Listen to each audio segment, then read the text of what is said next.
Olá, boa noite. Começa agora o Jornal da Justiça desta segunda-feira, 26 de setembro. Em decisão unânime, segunda turma do Supremo Tribunal Federal mantém a condenação do ex-governador do Rio, Antony Garotinho, por compra de voto nas eleições de 2016 em Campos dos Goytacazes. Esse é um dos destaques da edição de hoje e você vai ver também. STF mantém sistema de rateio orçamentário adotado por Mato Grosso do Sul.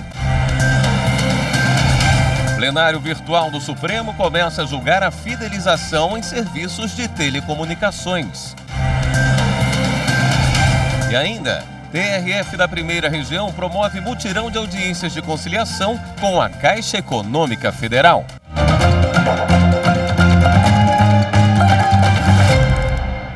A segunda turma do Supremo decidiu manter a condenação de Antony Garotinho, ex-governador do estado do Rio de Janeiro, por compra de votos nas eleições de 2016 em Campos dos Goytacazes. Vamos falar ao vivo com o repórter Renato Rosa, que tem os detalhes dessa decisão. Oi, Renato. Boa noite. Boa noite, William. Boa noite a todos. O julgamento foi no plenário virtual.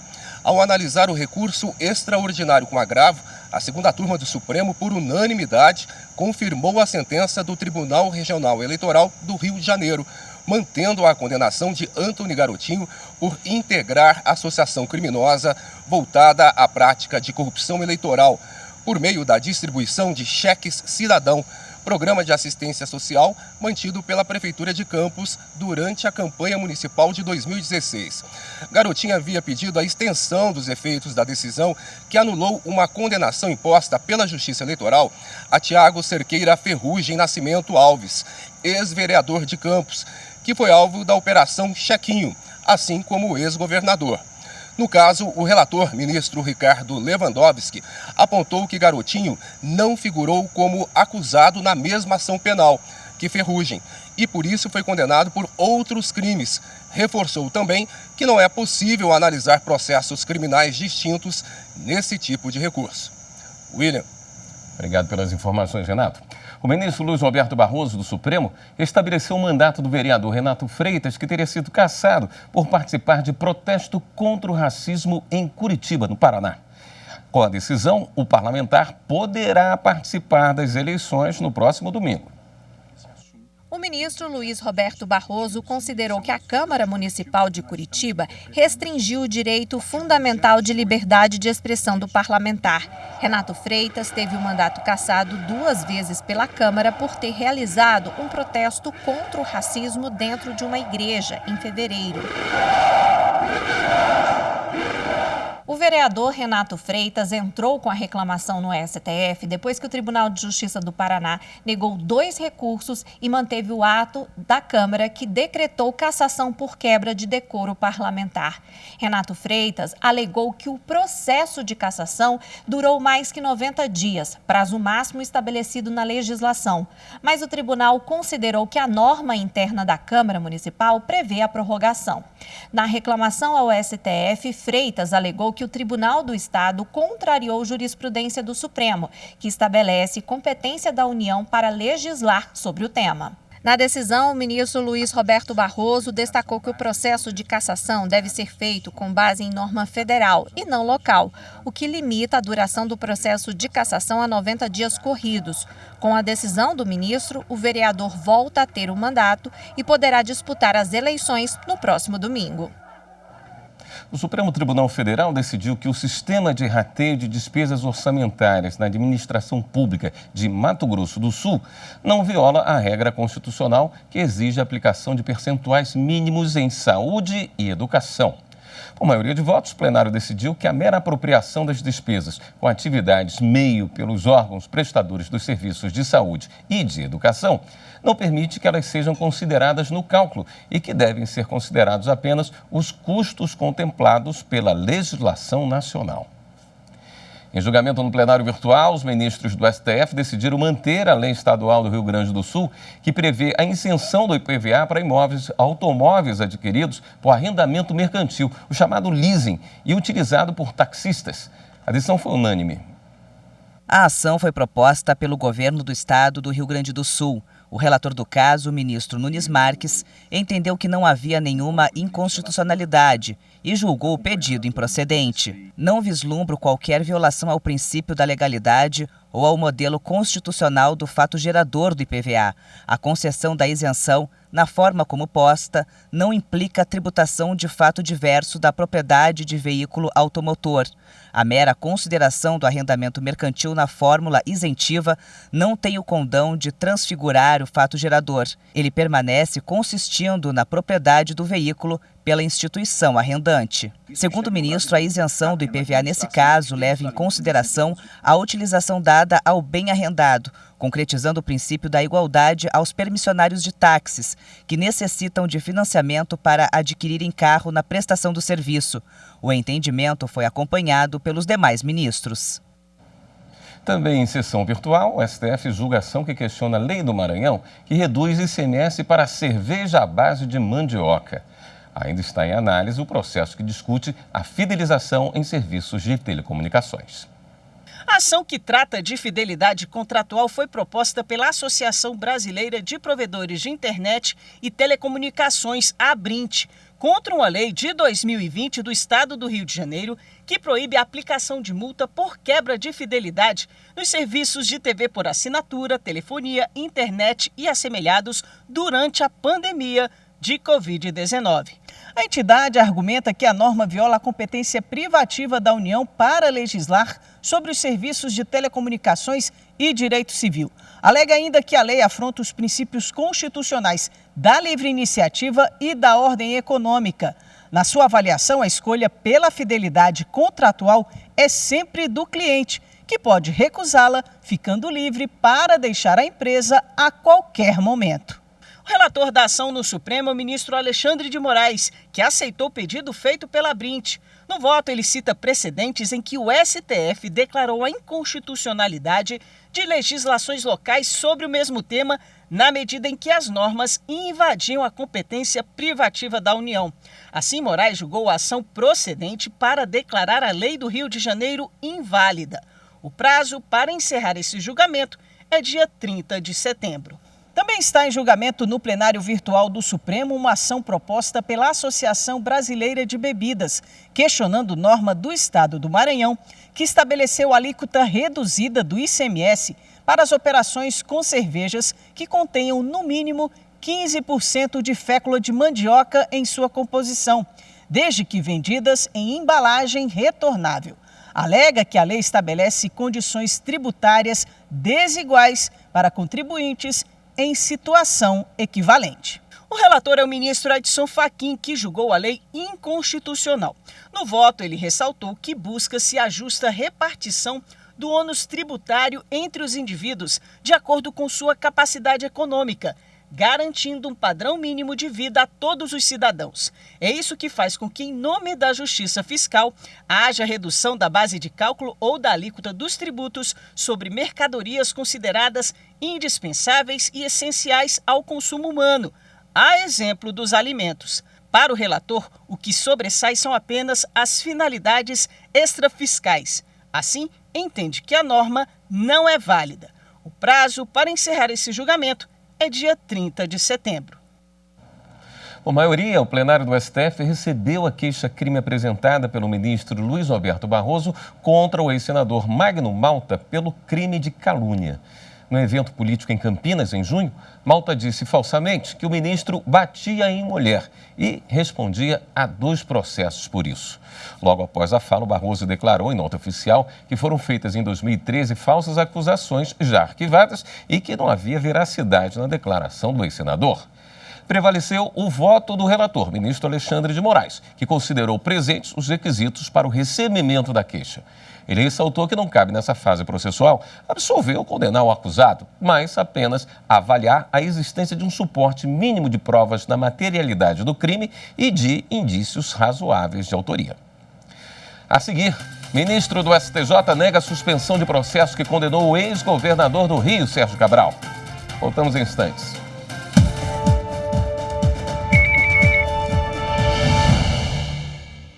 A urna eletrônica, com a sua facilidade de uso, permitiu que vários segmentos da sociedade reintegrassem fossem reintegrados ao processo democrático brasileiro.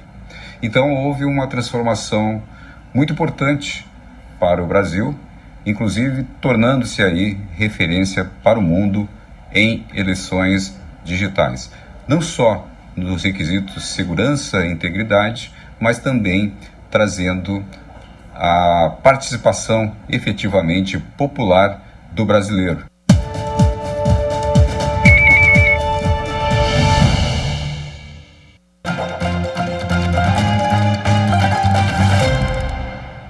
O ministro Jorge Mussi, do Superior Tribunal de Justiça, negou liminar para suspender o processo que condenou o ex-governador do Rio de Janeiro, Sérgio Cabral, por uso abusivo de helicópteros do governo estadual para fins particulares.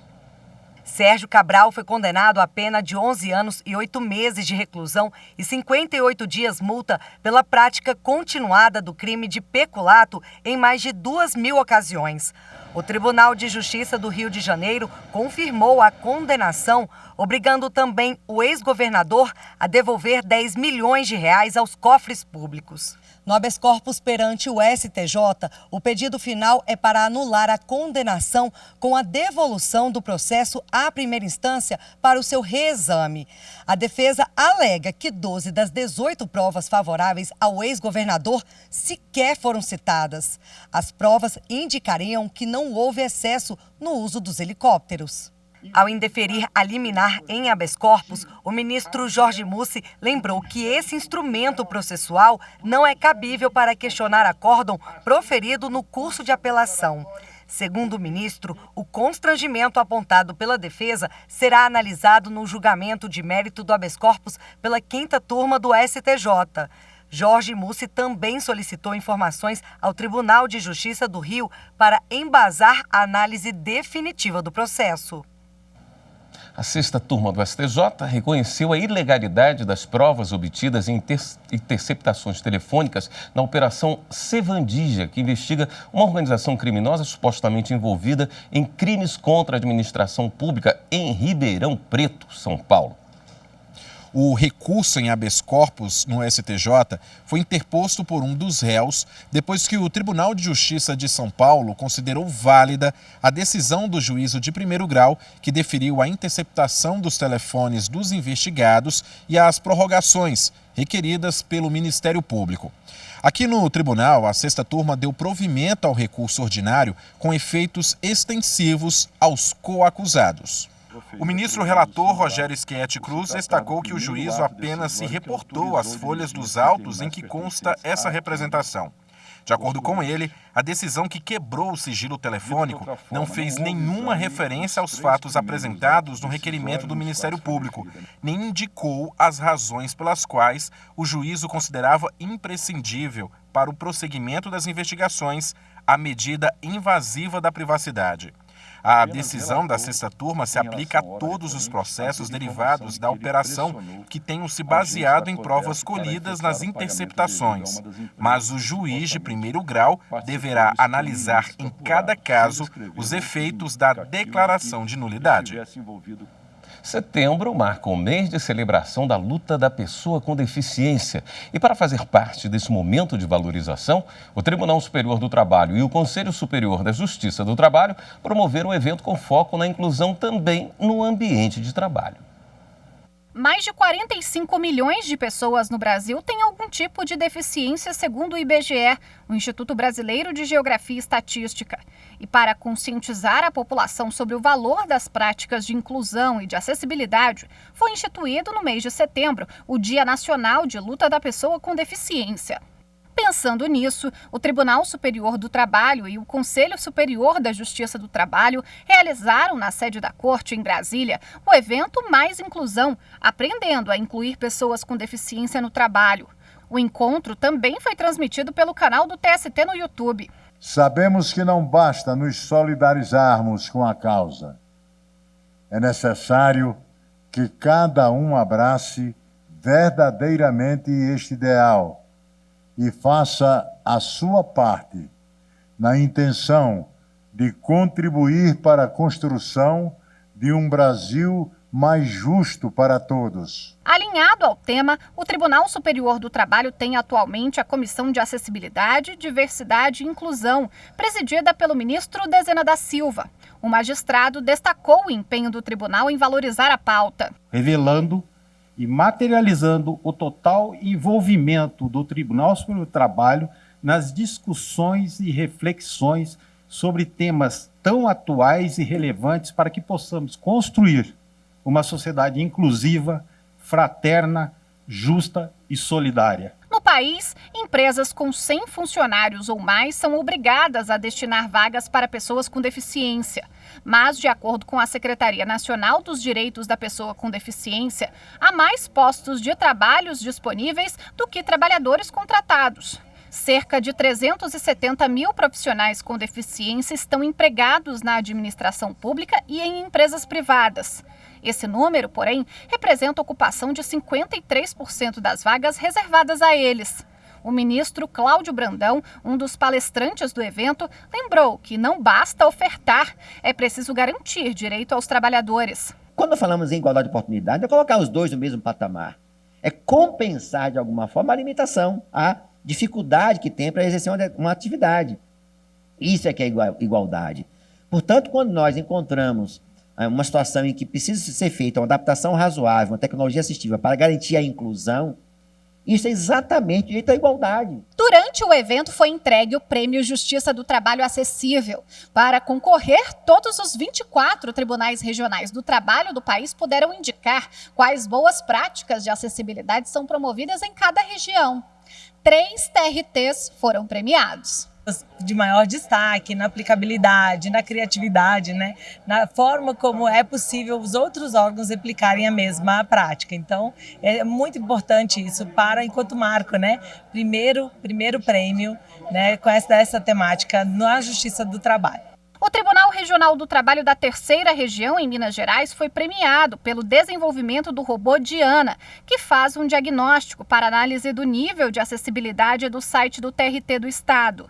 O TRT da 23ª Região recebeu o prêmio pelo projeto Prédios Acessíveis, que elaborou melhorias nas adaptações para pessoas com deficiência em todas as instalações da Justiça do Trabalho em Mato Grosso. O TRT da 24ª Região, em Mato Grosso do Sul, foi reconhecido pelo curso Acesso à Justiça, Justiça Acessível e Inclusiva, que promove capacitação do PJE destinado a advogados cegos.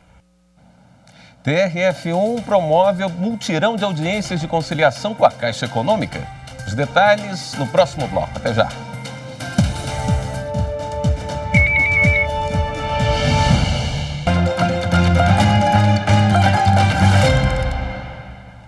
O Supremo Tribunal Federal realizou nesta segunda-feira mais uma audiência de conciliação para tratar do ICMS.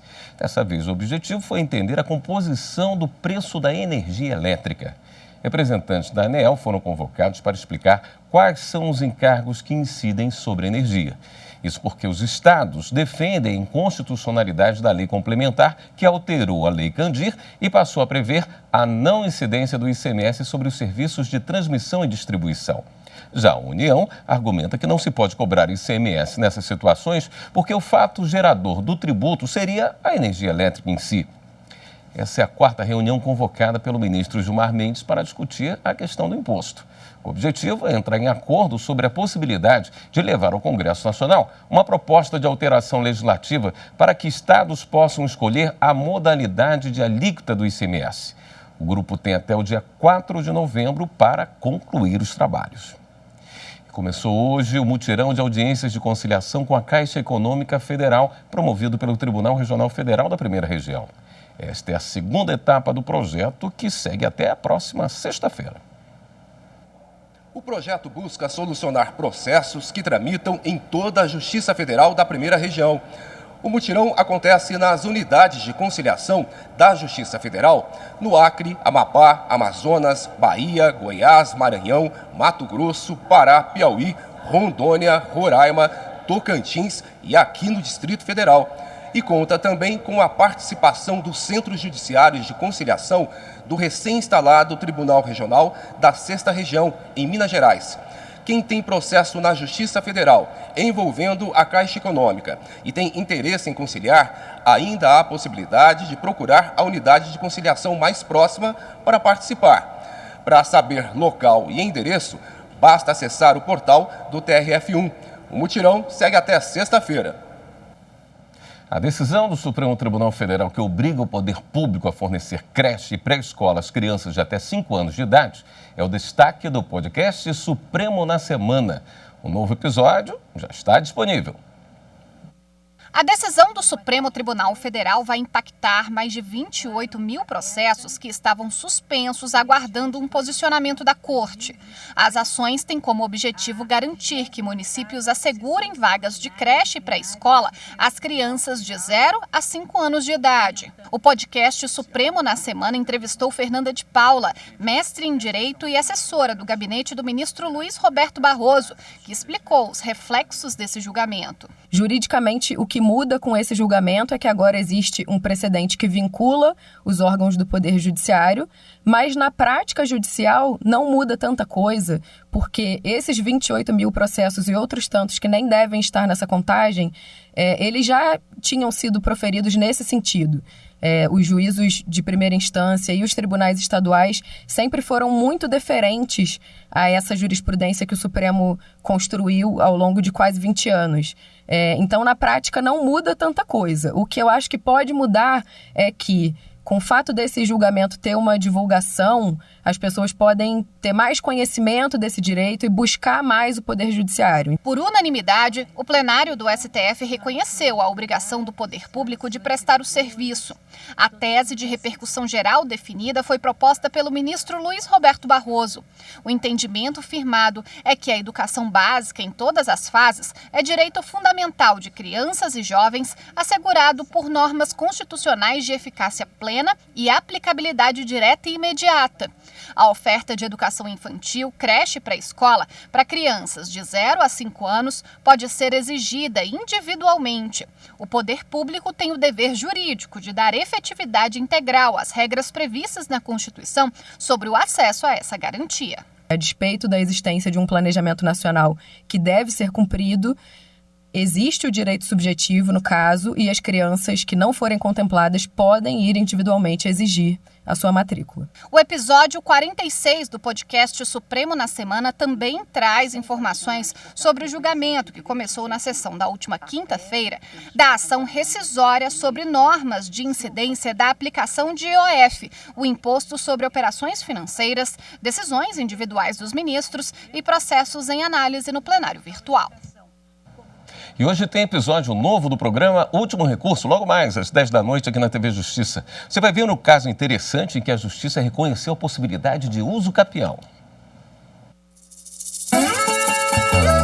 O programa Último Recurso foi até a cidade de Planaltina e ouviu quem mora no setor tradicional e que por mais de 50 anos espera a regularização do imóvel. A preocupação era constante. E até hoje, todos os moradores de Planaltina que estão nessa situação, a maioria, hoje que deve ter uns 90% aí da população, não deve ter documento.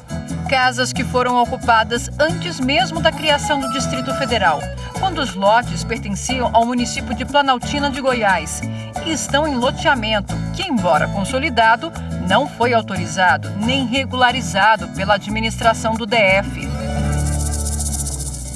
O episódio, produzido pela Coordenadoria de TV e Rádio do STJ, acompanha toda a trajetória processual e os impactos sociais da decisão que foi julgada sob o rito dos recursos repetitivos. O relator do caso, o ministro Moura Ribeiro, também participa do programa e explica o entendimento do colegiado de que a possibilidade de registro é um atributo, um efeito da sentença declaratória de uso capião, e não uma condição para o reconhecimento do direito material de propriedade ou para o exercício do direito de ação. O episódio da segunda temporada do Último Recurso, Uso Capião, estreia nesta segunda, às 10 horas da noite, na TV Justiça, com reprise às segundas-feiras, no mesmo horário. É possível assistir também pelo canal do STJ no YouTube. O Jornal da Justiça fica por aqui. Um bom início de semana para você. Até amanhã.